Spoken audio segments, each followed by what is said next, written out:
बिस्मिल्लाहिर्रहमानिर्रहीम। कल तक हमने अपने 4 टॉपिक कंप्लीट कर लिए स्पोर्ट्स न्यूट्रिशन के। आज 5वां चैप्टर शुरू करते हैं।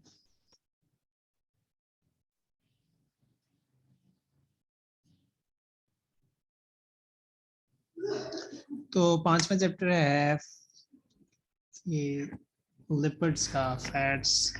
लिपिड्स क्या होते हैं जी? Lipids are forms of fats.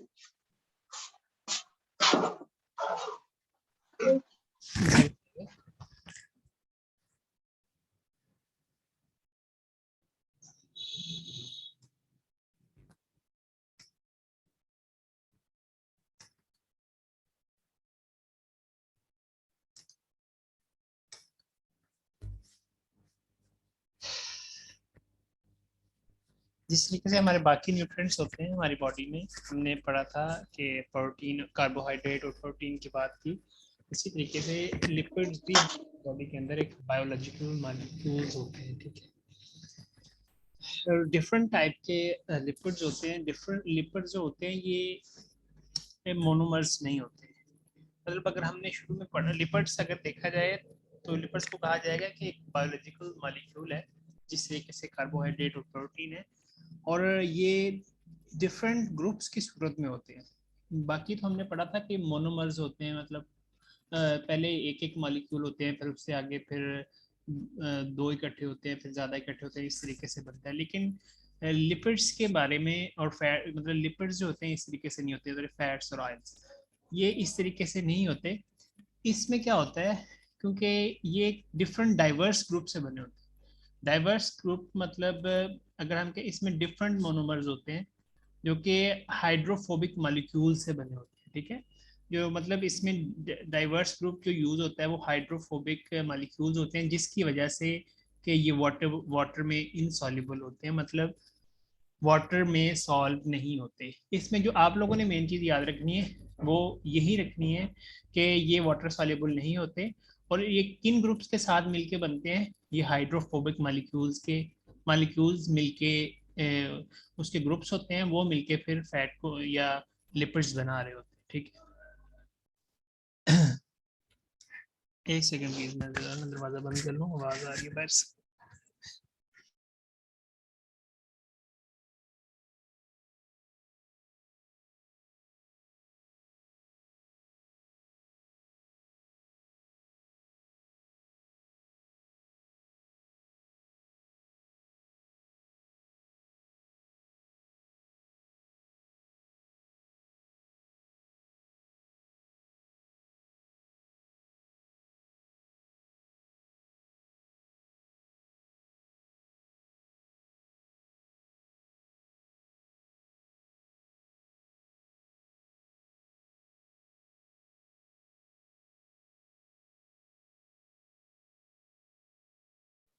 आवाज किनको नहीं आ रही?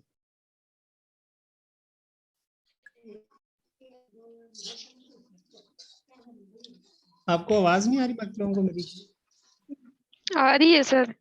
सर आपकी आवाज आ रही है। चल ठीक, बाकी फिर उनको पता नहीं क्या। सर ये जो फैट, ऑयल्स और लिपिड है, इनमें कोई डिफरेंस है या एक ही चीज है? लिपिड्स के अंदर फैट्स और ऑयल्स होते हैं ना।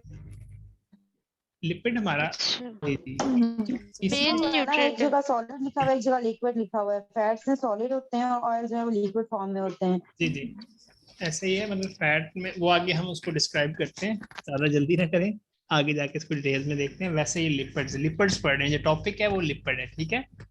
लिपिड्स ठीक है। हाँ जी, दोबारा से बता रहा हूँ, लिपिड्स एक बायोलॉजिकल मॉलिक्यूल है जो कि ह्यूमन बॉडी के अंदर मौजूद होता है। ये इसमें ये डिफरेंट जो है वो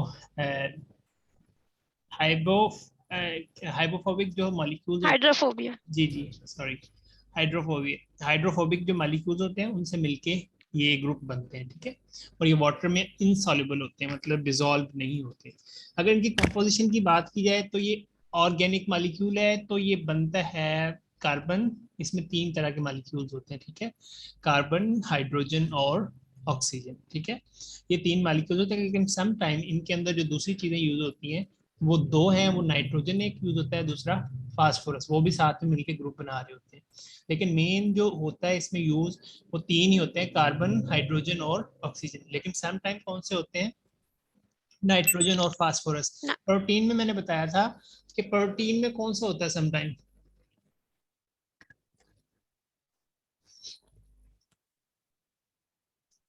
प्रोटीन में कौन से होते हैं,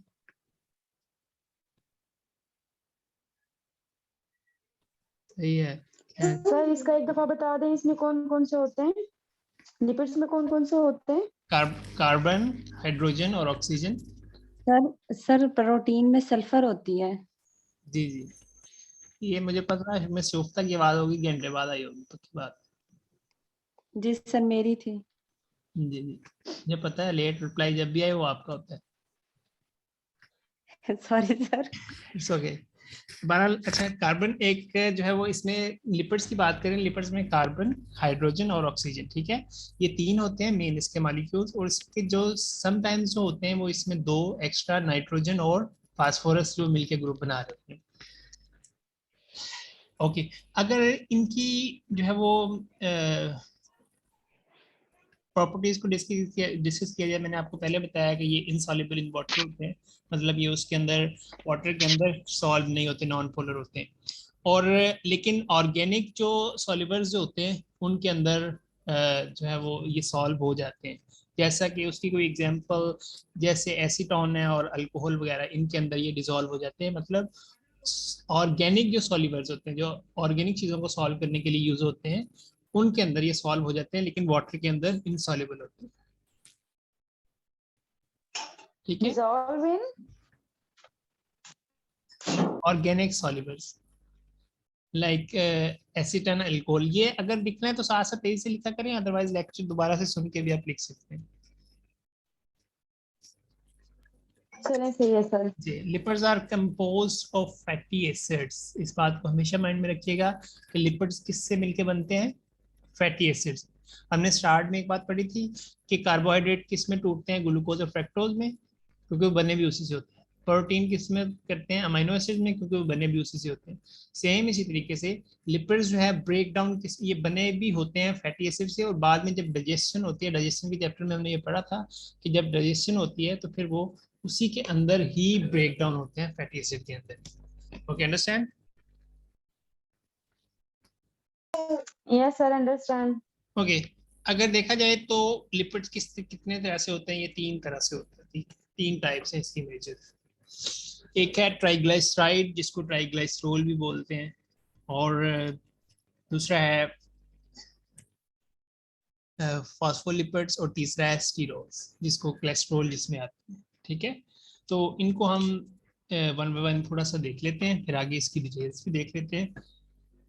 जो 95% ऑफ लिपिड्स होते हैं ना, जो हम डाइट में ले रहे होते हैं, वो सारे ट्राइग्लिसराइड होते हैं। मैक्सिमम 95% ऑफ फैट्स, लिपिड्स, ये हम जो अपनी डाइट में लेते हैं डेली बेसिस पे, ये जो है ये ट्राइग्लिसराइड्स होते हैं। जैसे कि अगर देखा जाए तो ये फ्राइड फूड्स हो गए, बटर हो गया, मिल्क हो गया, चीज हो गया, और कुछ इस तरह के गोश्त वगैरह, मीट्स वगैरह, तो इन सब के अंदर ट्राइग्लिसराइड पाया जाता है। ठीक है, इस बात को मेक श्योर करें, क्लियर करें माइंड में। इन चीजों के अंदर 95% रेशियो भी याद रखें कि 95% जो रेशियो हम लोग ले रहे होते हैं अपनी डेली डाइट से, वो ट्राइग्लिसराइड ले रहे होते हैं।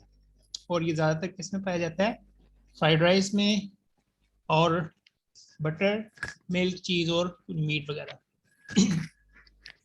सर सैचुरेटेड फैट और अनसैचुरेटेड फैट क्या होती हैं? ये किसने क्वेश्चन किया है? न्यू कमर।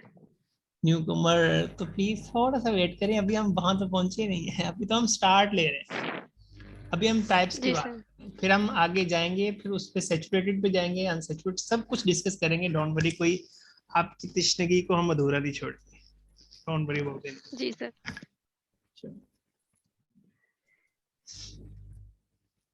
ओके जी, नेचुरली भी ये फाउंड होते हैं कुछ, ये जो हम ट्राइग्लिसराइड की बात कर रहे हैं, नेचुरली जो होते हैं ये ऑयल्स वगैरह में होते हैं, वो एवोकाडो, ऑलिव्स और कॉर्न वगैरह के और नट्स वगैरह के जो ऑयल्स होते हैं उनके अंदर होता है।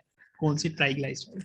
ट्राइग्लाइसराइड में दो चीजें हैं, ठीक है, एक फैट है, एक ऑयल है। फैट वो होते हैं जो कि रूम टेम्परेचर पर जो है वो सॉलिड फॉर्म में मिलते हैं, और ऑयल्स वो होते हैं जो कि रूम टेम्परेचर पर लिक्विड फॉर्म में पाए जाते हैं, ठीक है। ट्राइग्लाइसराइड में आगे दो चीजें, एक फैट है, एक ऑयल है। फैट वो हैं जो कि रूम टेम्परेचर पर हमें सॉलिड फॉर्म में मिलते हैं, और ऑयल्स वो होते हैं जो कि हमें रूम टेम्परेचर पर लिक्विड फॉर्म में मिलते हैं। दोनों चीज़ों का माइंड सिंपल सा क्लियर है। फैट में अगर घी देख लें, आप घी की एग्जांपल ले लें, और अगर ऑयल में लेना तो कुकिंग ऑयल ले लें।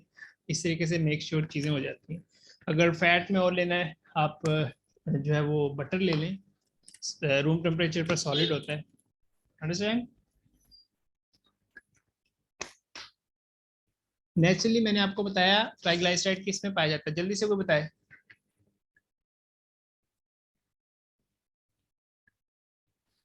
सर फैट और ऑयल में 95% तकरीबन ज्यादातर चीजों में ही पाया जाता है। नहीं, मैं पूछ रहा हूँ नेचुरली किन चीजों में पाया जाता है। ये तो मैंने बात की दो तरीकों से, मतलब बटर, चीज, नट्स। ये नेचुरली है, जी सर, नट्स में ये बीज। ये जी एनिमल्स सर। हैं, ये एनिमल्स हैं। दूसरे हैं, दूसरे नहीं सर। एवोकाडोस और जी डाइस, कॉर्न एंड नट्स वगैरह जो मैंने बताया उनके अंदर, ठीक है।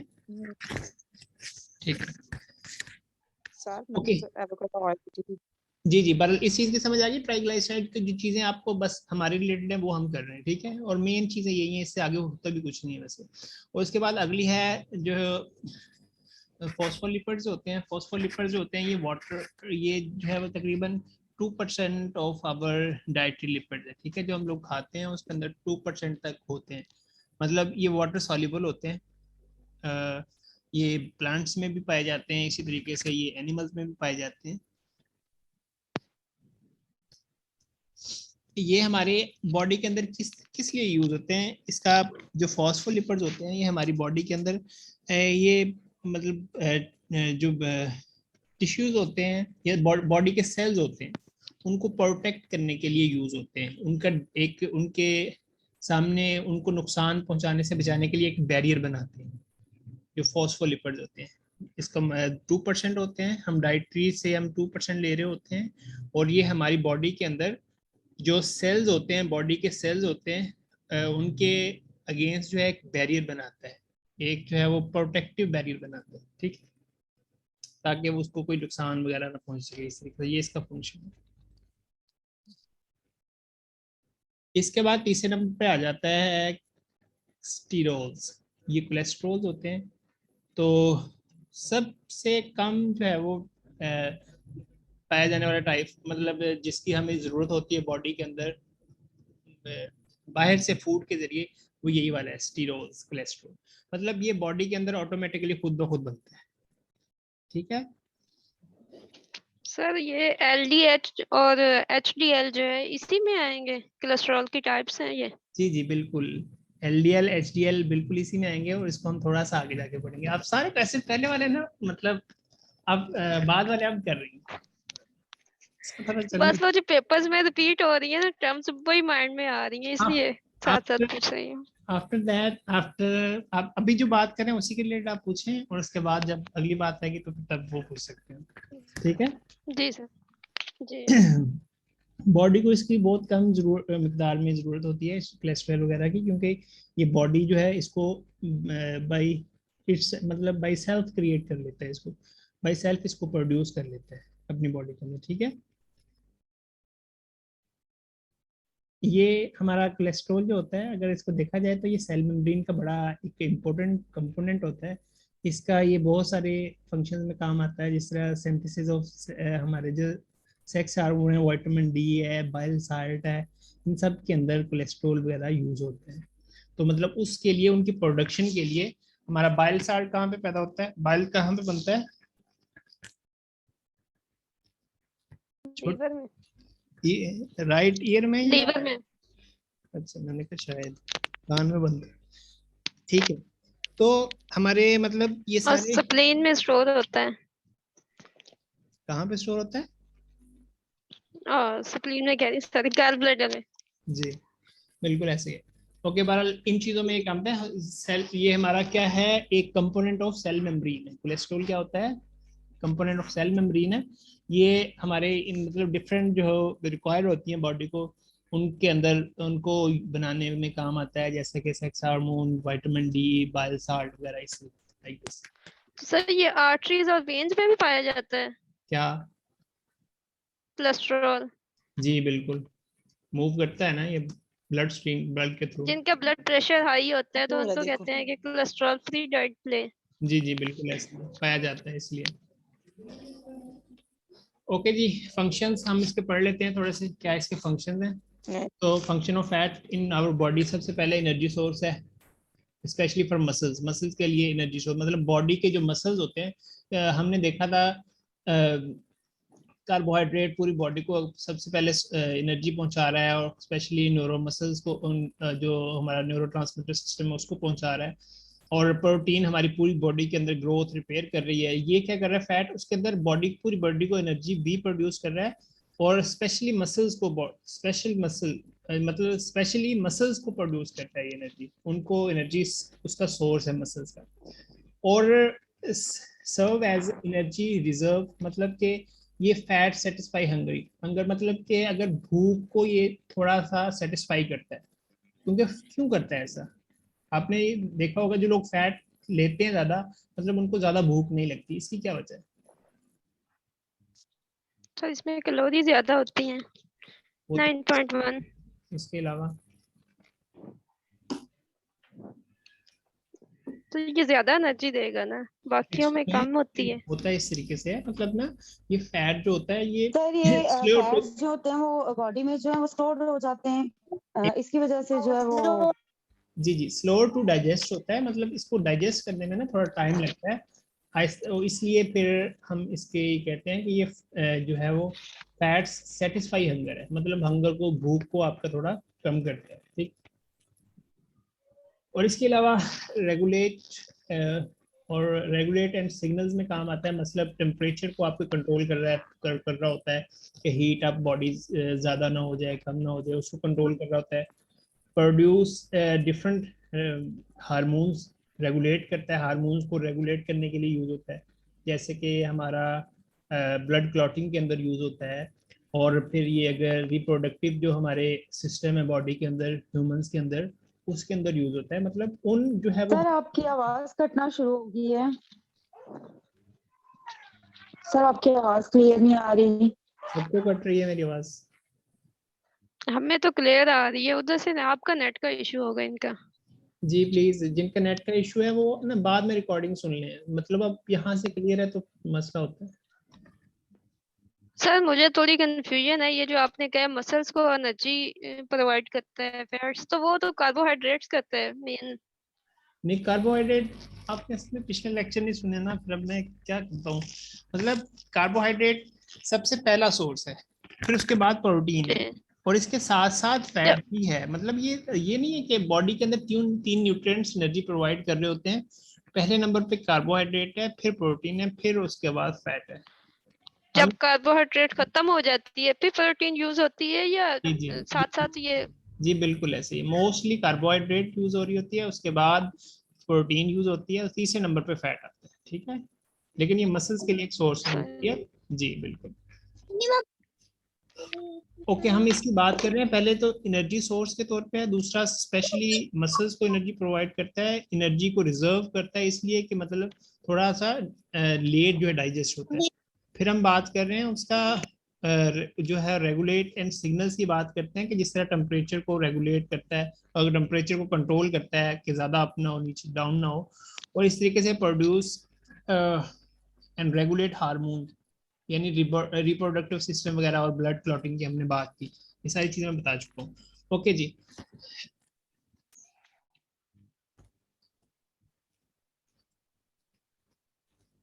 ये मैं पहले एक बात बता चुका हूँ कि ये क्या है, हमारा मेजर कंपोनेंट ऑफ लिपिड्स क्या है, major component of cell membrane.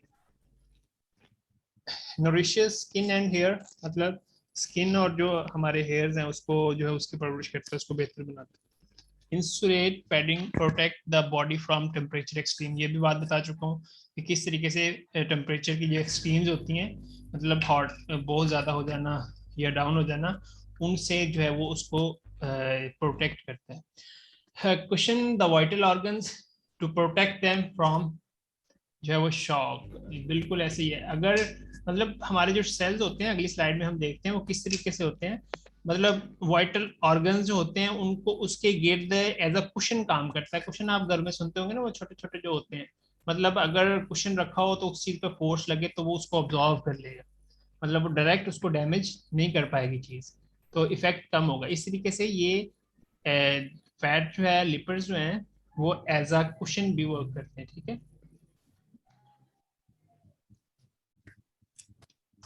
ये इस तरीके से स्ट्रक्चर होता है इसका। ये देखें, ये मसल्स हैं, ये फैट टिश्यूज हैं, और ये छोटे छोटे ब्लड कैपिलरीज आपको नजर आ रही हैं। ठीक है, और ये फैट सेल है। इसको वैसे देखने की जरूरत नहीं है आप लोगों को, ये टोटली बायो का कंसर्न लोगों को होता है।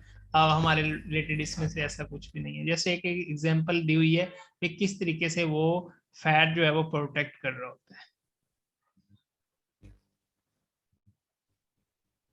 Functions of fat in foods किस तरीके से होते हैं, इसको देख लेते हैं।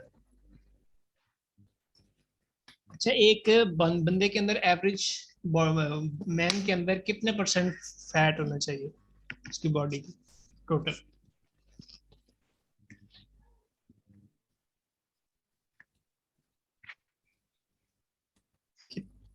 कितने परसेंट फैट होना चाहिए?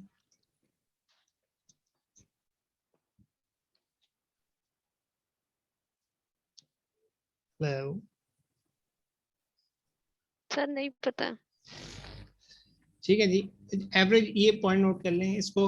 एवरेज बॉडी जो मतलब बॉडी फैट जो होता है मेन के लिए वो होता है 18 to 24%, और वोमेन के लिए होता है 25 to 31%। ठीक है, इतना फैट होना चाहिए। और इसके अलावा एक बात और रह गई थी कि ये डाइजेशन में भी दोबारा रिपीट कर दे फैट वाला सर, फैट्स दोबारा रिपीट कर दे। मैन फॉर्मूला 18 to 20% मेन के लिए, और 25 to 31 जो है वो वोमेन के लिए। और 8 जी हाँ, एक फंक्शन इसका रह गया था, डाइजेशन में भी हेल्प करता है ये फैट।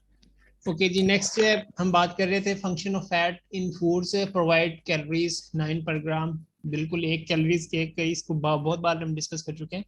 1 ग्राम फैट के अंदर कितनी कैलोरीज होगी? 9 कैलोरीज। ठीक है, अगर समटाइम 9.1 भी लिखा होता है, लेकिन 9 ही लिखा जाता है उसको। अगर 9.1 हो तो 9.1 पे भी टिक कर सकते हैं आप, अगर 9 वहां पर ना लिखा हो तो। प्रोवाइड स्टेटी बता वही स्टेटी मतलब वही बता चुका हूँ कि मतलब थोड़ी देर, मतलब जरूरत नहीं पड़ती फौरन से कि बंदा भूख लग जाए उसको, थोड़ा डाइजेस्ट लेट होता है, तो वो बंदे को मतलब खाना जब स्टमक में है तो फिर वो बार बार उसको फूड इंटेक की जरूरत नहीं पड़ेगी। Carry fat soluble vitamins and essential fatty acids. हाँ जी, ये बिल्कुल लिपिड्स क्या करते हैं कि जो विटामिन्स, फैट सॉल्युबल विटामिन्स होते हैं उसको कैरी करते हैं अपने साथ। विटामिन्स कौन से होते हैं जो कि फैट सॉल्युबल होते हैं? ADE के। एग्जैक्टली, एडीई के। ये जो मैंने आपको असाइनमेंट दी थी वो वाले। ठीक है, तो एडीई के जो होते हैं ये फैट सॉल्युबल विटामिन्स होते हैं। अच्छा, लिपिड्स का क्या काम है? इनको ये कैरी करता है, और साथ में जो एसेंशियल फैटी एसिड जो कि बॉडी के लिए चाहिए होते हैं वो भी उनको भी कैरी करते हैं। कंट्रीब्यूट अरोमा एंड फ्लेवर वगैरह के लिए भी इस तरीके से वर्क करते हैं। अरोमा कहते हैं, महक वगैरह को कहते हैं। फ्रेगनेंट आपको पता ही होगा, फ्रेगनेंस क्या होती है।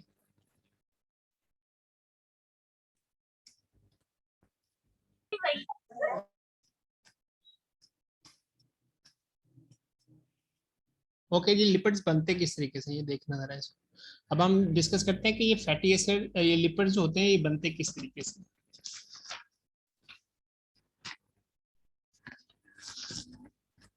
Major class of dietary lipids including fat and oils, मतलब कि ये इस तरीके से इसकी टाइप्स लिपिड्स की कौन सी हैं जो जो इसमें ट्राइग्लाइसराइड में आते हैं। मतलब एक फैट है, ऑयल है, made up of 3 units known as fatty acid and 1 unit called glycerol backbone.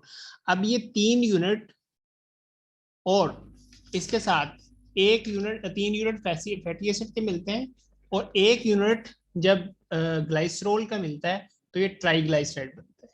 ठीक है, 3 यूनिट मिलेंगे फैटी एसिड के और 1 यूनिट मिलेगा किसका, ग्लाइसरोल का। फैटी एसिड क्या होता है, किसी को पता है? सर अभी आपने ही बताया, जो ब्रेक डाउन होती है फैटी एसिड लिपिड्स की फैटी एसिड में होती है। नहीं, फैटी एसिड होता क्या है बेसिकली? फैटी एसिड लिपिड्स के एंड प्रोडक्ट मोनोमर्स होते हैं या बेसिक यूनिट्स होते हैं लिपिड्स से। जी बिल्कुल जी। नहीं, ये होते हैं एक्चुअली में जो फैटी एसिड होते हैं ना, ये कार्बन और हाइड्रोजन की एक लॉन्ग चेन होती है। ठीक है, उसके साथ एक ग्रुप ऐड होता है जो हमने बात की थी, उसमें भी प्रोटीन में भी एसिडिक ग्रुप जो है, ठीक है, एक्सोलिक कार्बो एक्सोलिक ग्रुप। ठीक है, ये 2 ग्रुप मिलके फैटी एसिड्स यानी इस पे मुश्तमिल होता है। अच्छा, अब 3 फैटी एसिड्स मिलेंगे और 1 मिलेगा ग्लाइसरोल। ठीक है, ग्लाइसरोल को हम अल्कोहल भी कहते हैं। ठीक है, दूसरा नाम इसका अल्कोहल भी है। तो मतलब 3 फैटी एसिड मिलेंगे और 1 ग्लाइसरोल मिलेगा, तो क्या बनेगा, ट्राइग्लाइसराइड। ठीक है, इसको माइंड में रखिएगा, एमसीक्यूज बन सकते हैं। Comprise about 95% of lipids in food and the human body, ये हम बता चुके हैं कि इस तरीके से 95% लिपिड्स फूड और ह्यूमन बॉडी के अंदर कंप्राइज इकट्ठा करते हैं। ये देखें नेक्स्ट, ये 95% वाली बात मैं ऑलरेडी आपको बता चुका हूँ। ये इस तरीके से, इसको एग्जाम्पल को देखिएगा। ये देखिए, ये फॉर एग्जाम्पल एक ग्लाइसरोल है।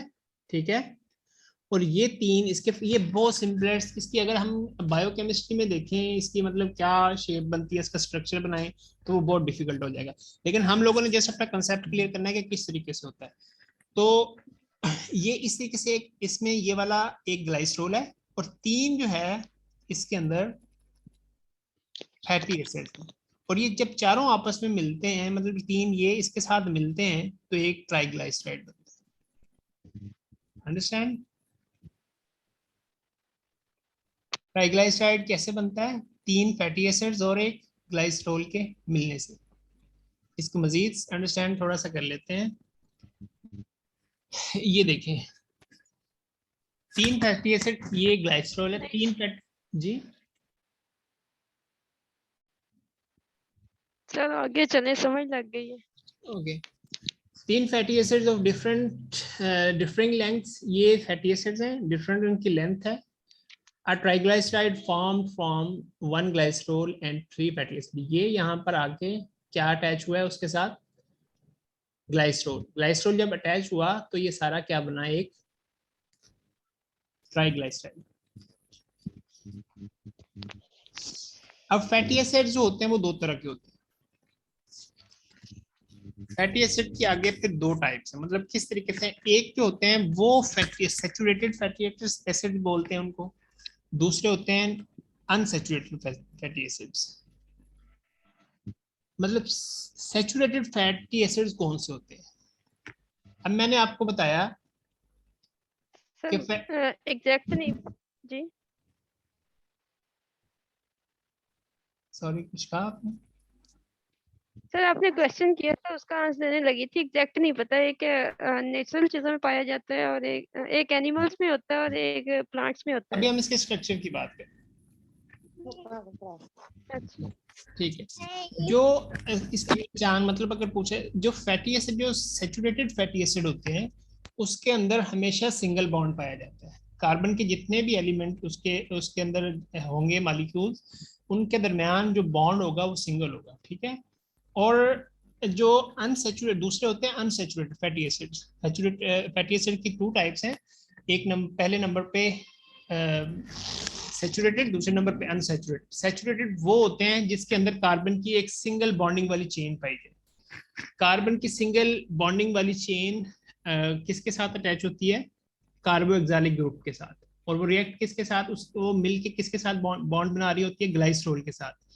अब ग्लाइसरॉल और जो दूसरा कार्बोक्सिलिक ग्रुप है कार्बन की चेन वाला, ठीक है, तो अब वो मिलके आपस में क्या बना रहे हैं, फैटी एसिड्स। हम बात करें सैचुरेटेड फैटी एसिड की, सैचुरेटेड फैटी एसिड में क्या होता है, जो कार्बन के जो एलिमेंट्स होते हैं उनकी जो चेन होती है उसके अंदर जो बॉन्ड होता है वो सिंगल बॉन्ड होता है। आप लोगों ने अगर केमिस्ट्री से फेमिलियर होंगे तो बायोकेमिस्ट्री से, तो आप लोग ये जानते होंगे कि सिंगल बॉन्ड, डबल बॉन्ड या ट्रिपल बॉन्ड क्या होते हैं। उसको हम अभी फिलहाल यहाँ डिस्कस नहीं कर सकते क्योंकि बहुत लेंथी टॉपिक है। खैर, आप लोगों के याद रखने की बात यह है कि सैचुरेटेड फैट्स में सिंगल कार्बन के जो बॉन्ड होते हैं, ठीक है, डबल नहीं होगा, कोई एक भी डबल नहीं होगा, और ये सॉलिड होंगे रूम टेम्परेचर पर। और इसकी एग्जांपल अगर ले लें कोई भी, तो बाइलरिक एसिड है, और ये एनिमल्स के जितने भी फैट हैं, एनिमल से जो फैट हमें हासिल होते हैं वो सारे के सारे सैचुरेटेड फैट, ठीक है। इसके बाद बात करते हैं अनसैचुरेटेड फैट की। ये इसमें एटलीस्ट जो है वो सिंगल या फिर मतलब एक या फिर दो या इससे ज्यादा बॉन्ड जो है सिंगल डबल बॉन्ड होते हैं। एक या दो होंगे या ज्यादा होंगे, मतलब डबल बॉन्ड होंगे, फिर जो है वो किस में आ जाएगा, अनसैचुरेटेड फैट में आ जाएगा। सर ये बॉन्ड किसके साथ बना रहा है, कार्बन हाइड्रोजन के साथ? कार्बन कार्बन के साथ ही बना रहा है, कार्बन की चेन है ना उनके आपस, हाइड्रोजन के साथ बना रहा था। इनका मैंने पहले बताया, इसकी लॉन्ग चेन होती है कार्बन और हाइड्रोजन की, ये आपस में कार्बन और हाइड्रोजन आपस में बना रहे हैं। जी, तो अभी डबल बॉन्ड और सिंगल बॉन्ड जो बना रहे हैं ये कार्बन के साथ बना रहा है या हाइड्रोजन के साथ? इसकी मुझे आपको पिक्चर दिखानी पड़ेगी इससे।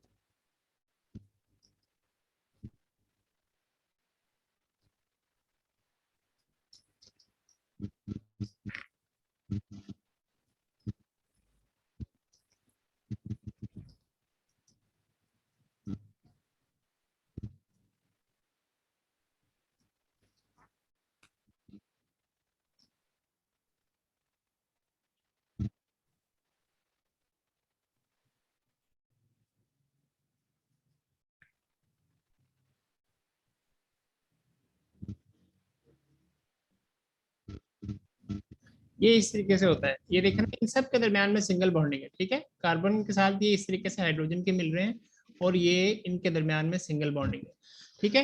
और अगर हम इसी पिक्चर थोड़ा सा मैं जूम करके दिखाऊं, नजर आ रही है पिक्चर आप लोगों को?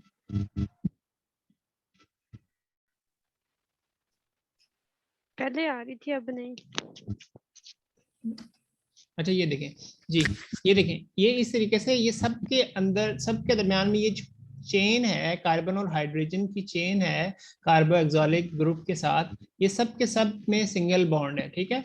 और अगर डबल बॉन्ड इसमें आ जाएगा, जैसा कि ये आ गया, एक इसमें आ गया, या एक आध कोई और आ जाता है, ये तो सारे क्या हो जाते थे, अनसैचुरेटेड। बस इतना सा इसको समझ लें बहुत है आप लोगों के लिए, क्योंकि इससे ज्यादा डेप्थ में जाने की जरूरत नहीं है, ठीक है।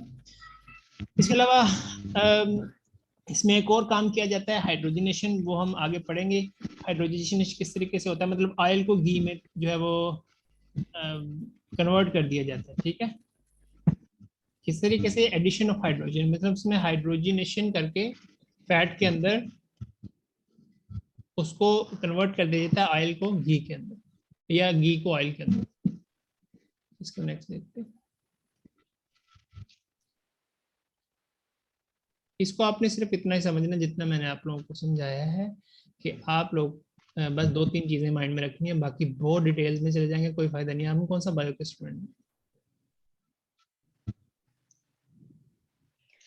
सर ये जो आपने सैचुरेटेड फैट का बताया ये एनिमल फैट है, और जो अनसैचुरेटेड फैट है ये?